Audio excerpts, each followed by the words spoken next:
Break के बाद एक बार फिर आपका स्वागत है और इस वक्त की एक और खबर आपको बता दें। हिंदुस्तान लगातार कीर्तिमान रच रहा है। आसमान से जमीन पर नजर रखने के लिए इसरो ने उपग्रह EOS-04 और 2 छोटे उपग्रहों को PSLV C-52 से अंतरिक्ष में स्थापित कर दिया है।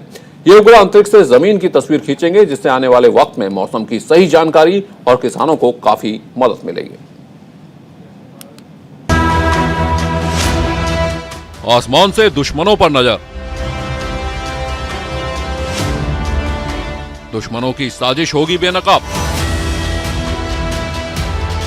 भारतीय अंतरिक्ष अनुसंधान संगठन ने 2022 के अपने पहले प्रक्षेपण अभियान के तहत धरती पर नजर रखने वाले उपग्रह EOS-04 और 2 छोटे उपग्रहों को PSLV C-52 के जरिए सोमवार को सफलतापूर्वक अंतरिक्ष की कक्षा में स्थापित कर दिया है।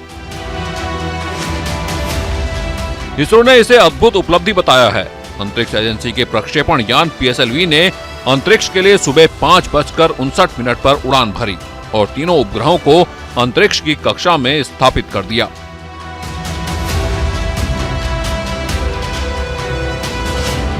साल के पहले मिशन पर करीबी नजर रख रहे वैज्ञानिकों ने इस पर खुशी जताई और तालियां बजाई। सफल प्रक्षेपण की घोषणा करते हुए इसरो ने कहा कि करीब 19 मिनट की उड़ान के बाद प्रक्षेपण यान ने उपग्रहों को निर्धारित कक्षा में स्थापित किया। EOS-04 इंस्पायर सेट 1 और INS-2 TD को सुबह 6:17 पर सूर्य की तुल्यकालिक ध्रुवीय कक्षा में स्थापित किया गया और उपग्रहों को जिन कक्षाओं में स्थापित किया गया वह निर्धारित कक्षाओं के बेहद करीब है। इसरो के telemetry tracking and command network के मुताबिक आने वाले दिनों में उपग्रह को अंतिम परिचालन की स्थिति में लाया जाएगा, जिसके बाद वो आंकड़े मुहैया करवाना शुरू करेगा।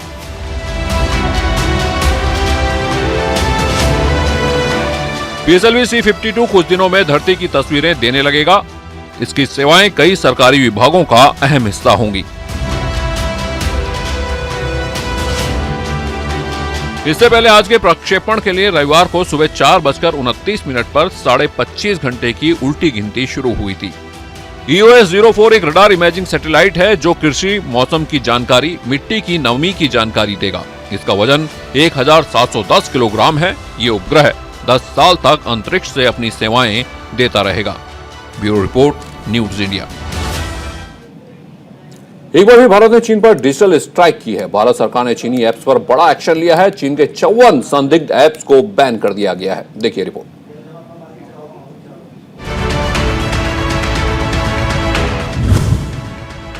चीन पर मोदी सरकार की डिजिटल स्ट्राइक। चीनी ऐप्स पर मोदी सरकार का बड़ा एक्शन।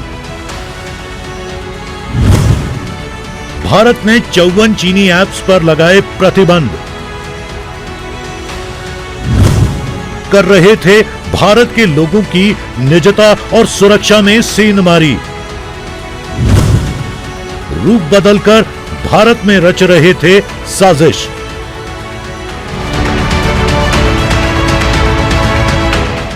राष्ट्र की सुरक्षा सर्वोपरि, इस सोच पर आगे बढ़ते हुए केंद्र की मोदी सरकार ने एक बार फिर चीन पर बड़ा प्रहार किया।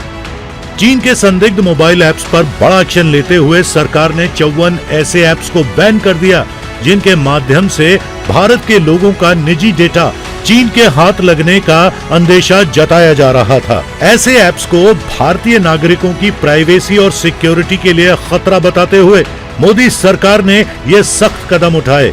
प्रतिबंध ऐप्स की सूची में शामिल किए गए ज्यादातर ऐप्स टेंसेट, अलीबाबा और नेटईज जैसी चीन की दिग्गज कंपनियों से संबंधित बताए जा रहे हैं। इनमें ज्यादातर ऐप्स ऐसे हैं जो 2020 में बैन किए गए ऐप्स के रीब्रांड या रिक्रिसेंट अवतार हैं, यानी जिनका नाम और पहचान बदलकर भारत में फिर से लॉन्च कर दिया गया था। अब ये सारे सरकार की पकड़ में आ चुके हैं। मोदी सरकार ने इनके खिलाफ सख्त एक्शन लिया है। इनकी पहचान कर इन्हें एक बार फिर बैन कर दिया गया है। चीन की चालबाजी अब और नहीं चलेगी। चीन की डिजिटल सेंधमारी अब और नहीं चलेगी। डेटा चुराने वाले ऐप्स पर मोदी सरकार का बड़ा एक्शन। भारतीयों की निजता और सुरक्षा के खिलवाड़ बर्दाश्त नहीं। चीन पर मोदी सरकार की डिजिटल स्ट्राइक। केंद्रीय सरकार ने अब 54 और चाइनीज ऐप्स को बैन करने का निर्णय ले लिया है। और निर्णय इसलिए लिया गया है क्योंकि कहीं ना कहीं ये चाइनीज ऐप्स भारतवासियों का डेटा भारत से बाहर लेकर चीन के सर्वर्स पर ले जा रहे हैं। कहीं ना कहीं ये जो ऐप्स हैं वो ऐसे सॉफ्टवेयर में डील कर रहे हैं जो आपके डेटा को चुरा रहे हैं। और इन तमाम सारे जो गतिविधियां हैं उनका उद्देश्य कहीं ना कहीं ये है कि ये गतिविधियां भारत की प्रभुता, अखंडता या सुरक्षा को नकारात्मक रूप से प्रभावित कर सके। यही कारणवश है कि इन ऐप्स को फिलहाल बैन करने का निर्णय लिया गया है। देश की सुरक्षा, संप्रभुता और अखंडता के लिए खतरा बन चुके चीनी ऐप्स को प्रतिबंध करने का आदेश इलेक्ट्रॉनिक्स और आईटी मंत्रालय की ओर से जारी कर दिया गया है। ऐसा बताया जा रहा है कि ये सारे ऐप्स भारतीयों के संवेदनशील निजी डेटा को चीन के सर्वर पर ट्रांसफर कर रहे थे। आईटी मंत्रालय ने गूगल प्ले स्टोर से इन एप्लीकेशंस को ब्लॉक करने के निर्देश जारी कर दिए हैं, जिसके तहत 54 ऐप्स को प्ले स्टोर के जरिए भारत में एक्सेस करने से रोक दिया गया है। केंद्र की मोदी सरकार ने यह सख्त एक्शन लिया। सूचना प्रौद्योगिकी अधिनियम 2000 की धारा 69A के तहत लिया गया। ये कानून भारत में साइबर अपराध और इलेक्ट्रॉनिक्स कॉमर्स के मुद्दों से निपटने के लिए प्राथमिक कानून है। ये कानून केंद्र सरकार को ऑनलाइन सामग्री को ब्लॉक करने और साइबर अपराधियों को गिरफ्तार करने का अधिकार देती है। सूचना प्रौद्योगिकी अधिनियम की धारा 69A के तहत केंद्र सरकार की शक्तियां इस प्रकार हैं: सोशल मीडिया और किसी अन्य वेबसाइट पर आपत्तिजनक सामग्री को हटाने के लिए दिशा निर्देश जारी करना। भारत की एकता और अखंडता के अलावा देश की रक्षा एवं शासन व्यवस्था बनाए रखने के लिहाज से जरूरी लगे तो केंद्र सरकार किसी एजेंसी को जांच के लिए आपके कंप्यूटर को एक्सेस करने की इजाजत दे सकती है।